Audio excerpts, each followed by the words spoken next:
प्रिय भाइयों और बहनों, हम जीवन में कई बार ऐसी परिस्थितियों से गुजरते हैं जहां हमें यह समझ नहीं आता कि हम परमेश्वर से क्या मांगे, कैसे मांगे और क्या वह हमारी सुनता भी है या नहीं। ऐसे समय में प्रभु यीशु के ये वचन, जो कुछ तुम मेरे नाम से पिता से मांगोगे वह तुम्हें देगा, हमारे लिए एक आश्वासन है, एक निमंत्रण है कि हम साहस के साथ परमेश्वर के समीप आएं। जब कोई व्यक्ति किसी से बिछुड़ने वाला होता है तो वह जो अंतिम बातें कहता है वे बहुत ही जरूरी होती हैं। यीशु मसीह जब क्रूस पर जाने वाले थे तब उन्होंने अपने चेलों से कुछ बहुत ही महत्वपूर्ण बातें कही। इन वचनों में उन्होंने प्रार्थना, परमेश्वर से रिश्ता और खुद अपनी पहचान के बारे में बताया। आज हम उन्हीं बातों को समझने की कोशिश करेंगे ताकि हमारा विश्वास मजबूत हो और हमें सच्चा आत्मिक आनंद मिले। प्रिय भाइयों और बहनों, आज हम यूहन्ना रचित सुसमाचार के 16वें अध्याय की उन अत्यंत महत्वपूर्ण वचनों पर मनन करने जा रहे हैं। वचन 23 से 30 तक ये शब्द किसी सामान्य शिक्षक के नहीं बल्कि स्वयं परमेश्वर के पुत्र यीशु मसीह के हैं। उस क्षण कहे गए जब वे क्रूस की ओर बढ़ रहे थे। यह उनके अंतिम वचनों में से है जिन्हें वे अपने चेलों के दिलों में उतारना चाहते थे, ताकि जब अंधकार का समय आए तो उनके शब्द उनके लिए दीपक बने। बाइबल का यूहन्ना रचित सुसमाचार एक अत्यंत गूढ़ और आत्मिक गवाही है जो यीशु मसीह के ईश्वरत्व, उनके प्रेम और उनके अनुयायियों के लिए उनके संदेश को उजागर करता है। यूहन्ना 16वां अध्याय उस समय को दर्शाता है जब यीशु अपने शिष्यों को अपने क्रूस पर चढ़ाए जाने से ठीक पहले अंतिम उपदेश दे रहे हैं। यह खंड शिष्यों के मन में उत्पन्न चिंता, शोक और प्रश्नों के बीच प्रभु द्वारा उन्हें दी जा रही सांत्वना, शिक्षा और भविष्यवाणी का अद्भुत चित्रण करता है। यह अंश उस अंतिम रात का है जिसे अंतिम भोज कहा जाता है। यीशु जानते थे कि उनका क्रूसीकरण निकट है। वे शिष्यों को अकेला छोड़कर पिता के पास लौटने वाले हैं। शिष्य भावनात्मक और आत्मिक रूप से विचलित थे। वे सब कुछ नहीं समझ पा रहे थे, लेकिन यीशु उन्हें आश्वासन करते हैं कि वे अकेले नहीं होंगे। वह सांत्वना देने वाले यानी पवित्र आत्मा के आने का वादा करते हैं। यह वह रात थी जब यहूदा उन्हें धोखा देने जा रहा था। पतरस जल्द ही उनका इनकार करने वाला था और शिष्य भय से भागने वाले थे। यीशु जान चुके थे कि वे अब शीघ्र ही पिता के पास लौटने वाले हैं, परंतु उनका हृदय अपने चेलों के लिए दया और करुणा से भरा था। वे उन्हें अकेला नहीं छोड़ना चाहते थे, इसलिए वे उन्हें भविष्य की आशा, आत्मिक मार्गदर्शन और एक जीवित संबंध की चाबी सौंपते हैं। प्रार्थना, विश्वास और पिता से प्रेम। उस दिन तुम मुझसे कुछ भी ना पूछोगे। 27 यहाँ प्रभु यीशु एक नए युग की शुरुआत का संकेत देते हैं।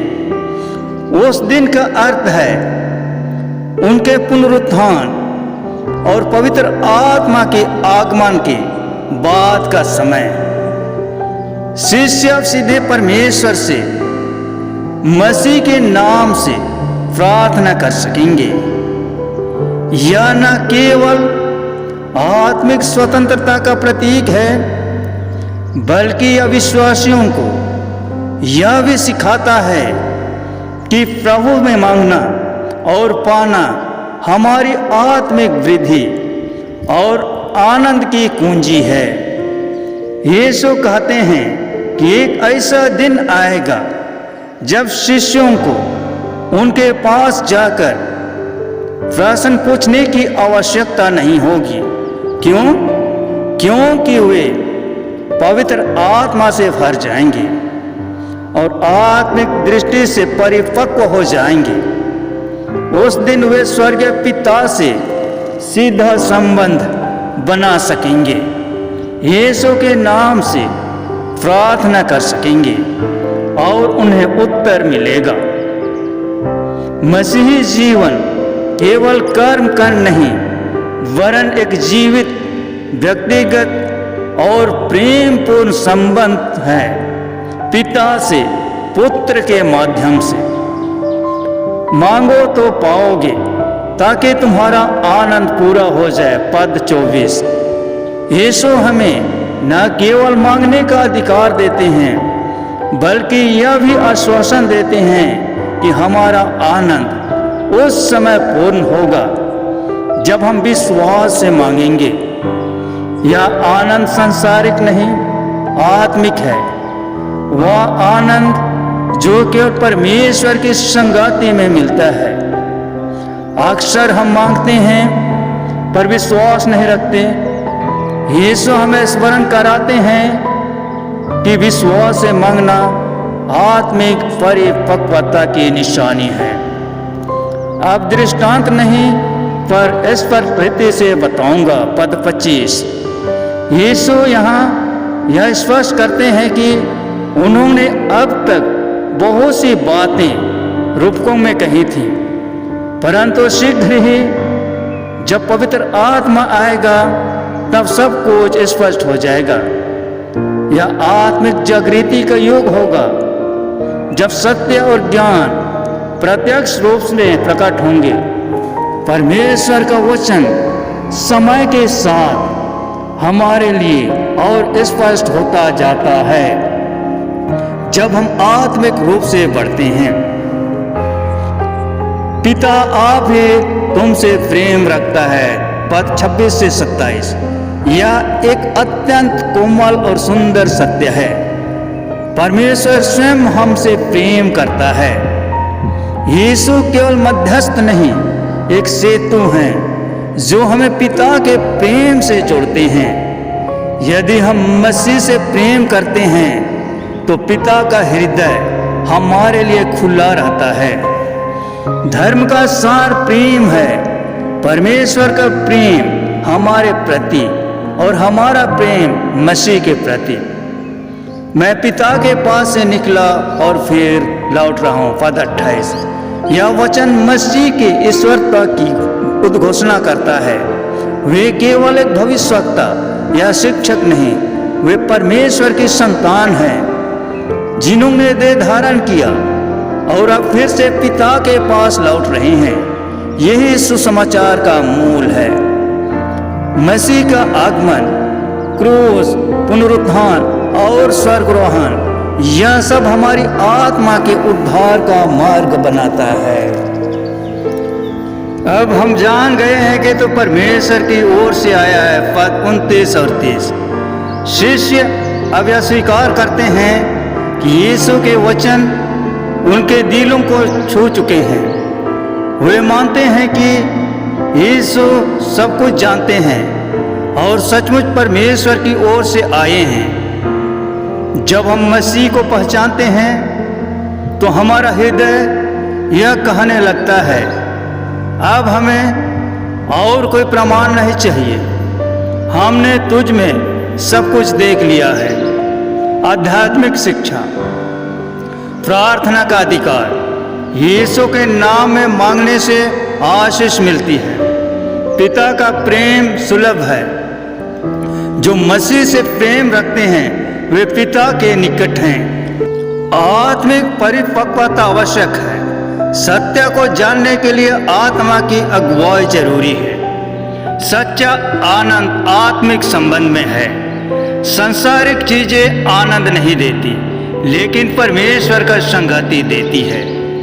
नैतिक शिक्षा। परमेश्वर से मांगने में लज्जा नहीं, साहस और विश्वास चाहिए। आत्मिक ज्ञान दृष्टांतों से परे जाकर पिता की स्पष्टता को पहचानना है। जीवन में सब कुछ खो जाए, लेकिन मसीह का साथ नहीं छूटना चाहिए। निष्कर्ष। आज के वचन का निष्कर्ष यह है कि जब हम प्रार्थना करें तो यह विश्वास रखें कि परमेश्वर सुनता है। यीशु का नाम केवल शब्द नहीं, वह परमेश्वर की इच्छा के साथ एकाकार होने का माध्यम है। हम पिता के पास साहसपूर्वक जा सकते हैं क्योंकि वह हमसे प्रेम करता है। आत्मा के द्वारा हमें सच्चाई की गहराई में प्रवेश मिलता है, इसलिए पवित्र आत्मा के मार्गदर्शन की आवश्यकता है।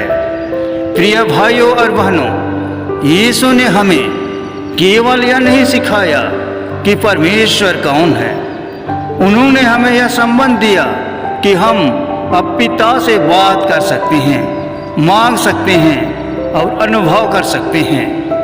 अगर हम मसीह के नाम में विश्वास से प्रार्थना करें तो परमेश्वर जरूर सुनता है। अगर हम यीशु को पहचान लें तो हम कभी अकेले नहीं होते, और अगर हम पिता के प्रेम को समझ लें तो दुनिया की कोई चीज हमें डरा नहीं सकती। यीशु ने हमें यह नहीं सिखाया कि धर्म केवल नियमों की बात है, उन्होंने सिखाया कि हम एक जीवित परमेश्वर के पुत्र हैं, जिनसे हम प्रेम में बात कर सकते हैं, मांग सकते हैं और जिन्हें हम जान सकते हैं। यूहन्ना अध्याय 16:23 हमारे लिए खुला निमंत्रण है। आओ मेरे नाम में मांगो और पाओ। आइए आज के वचन को हृदय में अधिकाई से बसने दें और सिद्ध ज्ञान सहित एक दूसरे को सिखाएं और जिताएं। प्रभु यीशु मसीह की शांति, सहभागिता और अनुग्रह बहुतायत से हमारे जीवन में बना रहे। आमीन। आज का सुसमाचार यहीं समाप्त होता है। मिलते हैं अगले सुसमाचार के साथ। तब तक के लिए वक्ता जोनाथन कंडुलना को इजाजत दीजिए। धन्यवाद।